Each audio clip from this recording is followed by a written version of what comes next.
Die geloof waardeur ek lewe, saamgestel uit die geskrifte van Ellen White, 2 wêrelde vergelyk.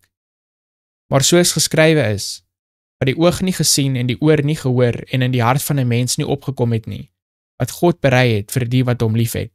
1 Korintiërs hoofstuk 2 vers 9. Die heerlikheid van die ewige wêreld is voor my oopgegaan. Ek wil vir jou sê dat die hemel die moeite werd is om te wen. Dit behoort die doel van jou lewe te wees om jouself toe te rus vir assosiasie met die verlostes, met heilige engele en met Jesus, die wêreldse verlosser. As ons net uit een uitsig op die hemelse stad kon hê, sou ons nooit weer op aarde wou woon nie. Daar is pragtige landskappe op aarde en ek geniet al hierdie vooruitsigte van lieflikheid in die natuur. Ek assosieer hulle met die Skepper, maar ek weet dat as ek God liefhet en sy gebooie onderhou, daar 'n veel groter en ewige gewig van heerlikheid in die hemel vir my bewaar is.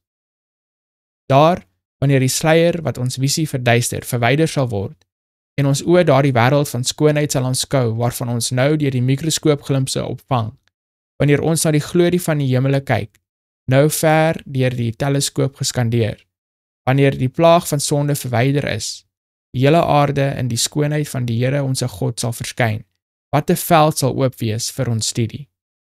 Daar kan die student van die wetenskap die rekords van die skepping lees, met geen herinneringe aan die wet van die bose nie. Hy kan na die musiek van die natuur se stemme luister, en geen noot van weeklaag of ondertoon van droefheid opspoor nie.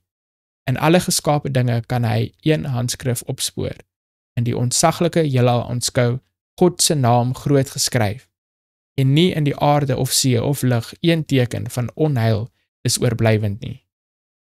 Laat jou verbeelding die tuiste van die gereddes uitbeeld, en onthou dat dit glorieryker sal wees as wat jou helderste verbeelding kan uitbeeld. In die verskillende gawes van God in die natuur sien ons slegs die vaagste glans van sy heerlikheid. Menslike taal is onvoldoende om die belonings van die regverdiges te beskryf. Dit sal slegs bekend wees aan diegene wat dit aanskou.